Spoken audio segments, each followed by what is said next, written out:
નમસ્કાર દર્શક મિત્રો, TV7 લાઈવ ન્યૂઝમાં હું છું આપની સાથે એન્કર ગોપી પીઠિયા।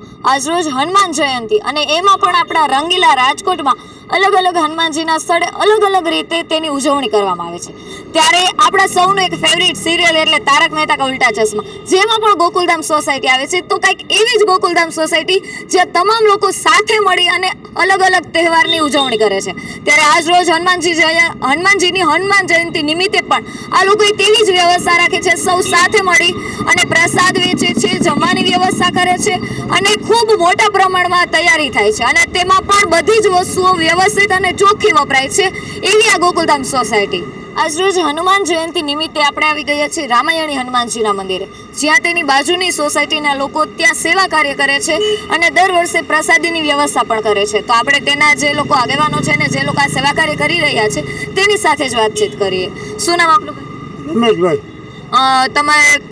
તમારા સોસાયટીના લોકો કેટલા સમયથી આ કાર્ય કરો છો? અમે કરી 22 વર્ષ થયા। 22 વર્ષ। અને દર વર્ષે પ્રસાદીની વ્યવસ્થા અલગ અલગ હોય કે અલગ અલગ? સાંજે આખું મેનુ હોય, બપોરે લાડવા ગાંઠિયા શીણાનું શાક ને બપોરે 700-800 માણાનું છોકરાઓ બધા। સાંજે 2200 થી 2500 માણા સાંજે જમે, રાત 7 વાગે જમવા ચાલુ। અને આ પ્રસાદીનો જે કઈ પણ ખર્ચો થાય કે જે કઈ પણ વ્યવસ્થાનો ખર્ચો થાય એ સમજતા એરિયામાં એરિયો આખો થાય અને કરી અને ફાળો જે દે એ બધાનો લેવાનો, ફાળા નિમિત્તે જ કરી સ્વેચ્છાએ બધા અને બધા સેવાભાવી છે। 50-60 છોકરા કાયમ કામ કરવામાં આવી છે કે કાંઈક પણ નાના મોટા કાર્ય હોય એમાં। દાદા, શેની પ્રસાદી શેની છે બનાવે છે? હનુમાન। શું પ્રસાદી? આનું નામ શું છે? મલિંદો। મલિંદો। આ કેવી રીતે બને? યા ભૂંગળા કરીને તરીને પછી એનો ભૂકો કરીને પછી ગર ને ઘી ઊનું કરીને એમાં ફેરવી દેવાનું।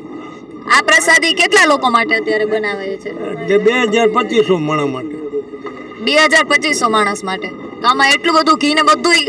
હા, 180 કિલો।